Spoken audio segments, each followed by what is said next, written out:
y a des chansons qu'on écoute, et puis il y a celles qui restent. Empreintes sonores. Ici, on ne passe pas un morceau, on prend le temps d'y entrer. Une chanson, une histoire, et ce qu'elle laisse. L'histoire dont je vais vous parler aujourd'hui est celle d'une frontière. Une limite invisible entre deux mondes, un mur social, politique et géographique, marquant les inégalités les plus flagrantes des États-Unis des années 70.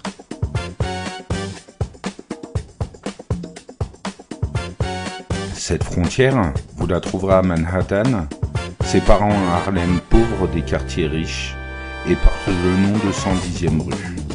Le titre dont je vais vous parler est bien sûr Across 110th Street de Bobby Womack, titre éponyme phare du film de Barry Shear qui sortit en 1972 et estampillé Blaxploitation.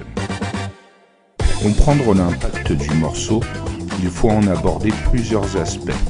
Le contexte socio-politique, l'histoire du film, le phénomène Blaxploitation, ainsi que les références associées.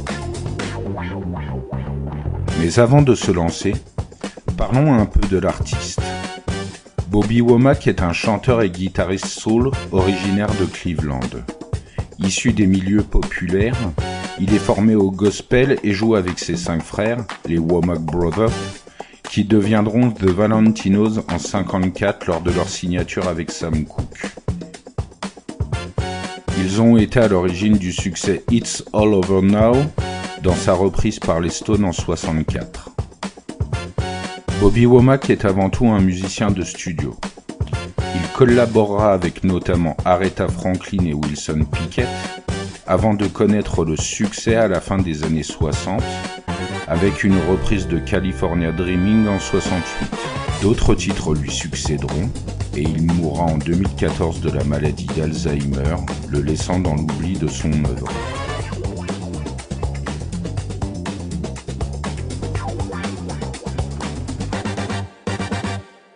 Passons maintenant au contexte sociopolitique de Across 110th Street.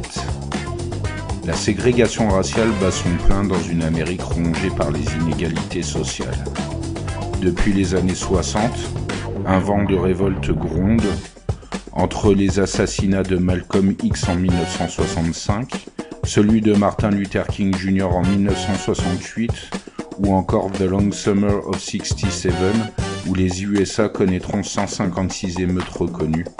Le pays connaît une crise sans précédent. Les Afro-Américains saturent et s'organisent, donnant naissance par exemple au mouvement des Black Panthers en 1966 ou la Blaxploitation dont le premier film reconnu sortira en 1963. Nous reviendrons sur ce phénomène un peu plus tard. Le film raconte l'histoire de 3 jeunes Afro-Américains décidant de franchir la 110e rue, véritable fief de la criminalité new-yorkaise, pour voler $300 000 à des mafieux italiens, tuant une partie de ses membres ainsi que des policiers corrompus. C'est l'histoire d'une traque qui finira dans un bain de sang, un film à plusieurs dimensions.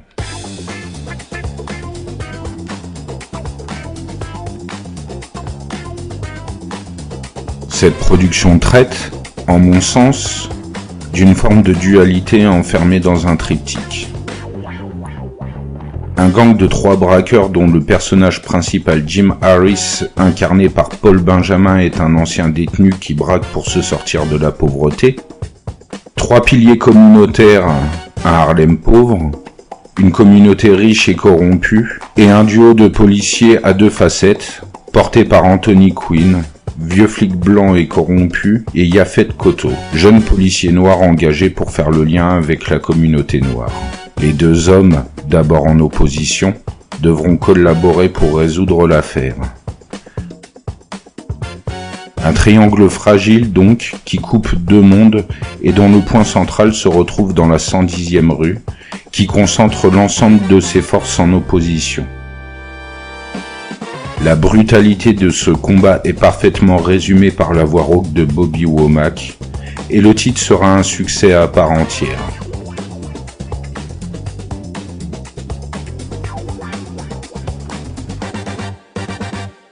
Et c'est en cela que l'on reconnaît le phénomène Blaxploitation, qui est une forme de double succès.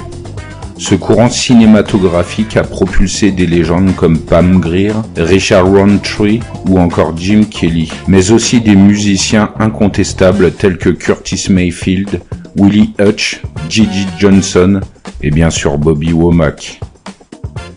La blague, c'est une vision à part entière de l'Amérique au travers de ses différents styles cinématographiques, un moyen de redonner la valeur que méritent les Afro-Américains, au même titre que le mouvement Black is Beautiful par exemple. Pour finir, parlons du legs laissé par Across 110th Street. Au-delà des références utilisées par le gangsta rap, on retrouvera le titre dans deux grosses productions, American Gangster de Ridley Scott sorti en 2007, mettant en scène Denzel Washington dans ce biopic sur Frank Lucas, et Jackie Brown de Quentin Tarantino, sorti en 1997, dont le morceau servira d'ouverture et de fermeture au film.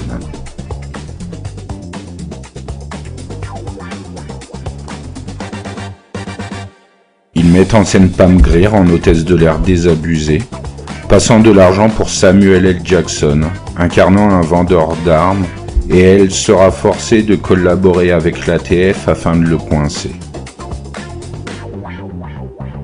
Je ne vous parlerai pas du film et de son twist, mais plutôt de l'utilisation de Cross 110th Street. Dans la scène d'ouverture, on y voit une Pam Grier à l'aéroport, femme magnifique dans la force de l'âge, incarnant de son aura la beauté du fantasme de l'hôtesse de l'air.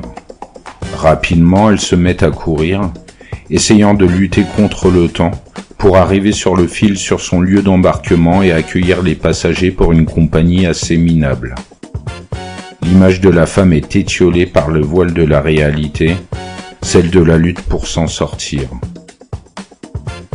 La chanson et l'image fusionnent, Bobby Womack délivrant le storytelling d'un homme issu d'une famille nombreuse faisant tout ce qu'il peut pour s'en sortir, à l'instar de Pam Grier. Après de nombreuses péripéties tarantiniennes, nous la retrouvons de nouveau pimpante, au volant de sa voiture, chantant Across 110th Street. La caméra est figée sur son visage et l'utilisation du titre est une nouvelle fois une fusion efficace.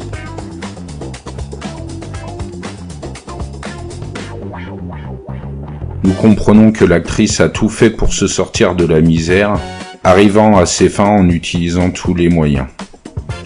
L'utilisation du triptyque, de la dualité et de la frontière sont également présents tout au long du film, rendant au thème musical la quintessence de son message.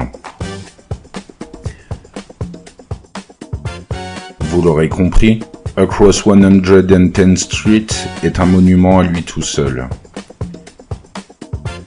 Il fait partie des hits qui ont révolutionné la musique soul, avec une batterie enrichie, une intro vibrante et des ponts teintés d'un thème orchestral absolument fabuleux. À son écoute, on se laisse transporter dans une odyssée métaphorique dont il sera difficile de baisser le son.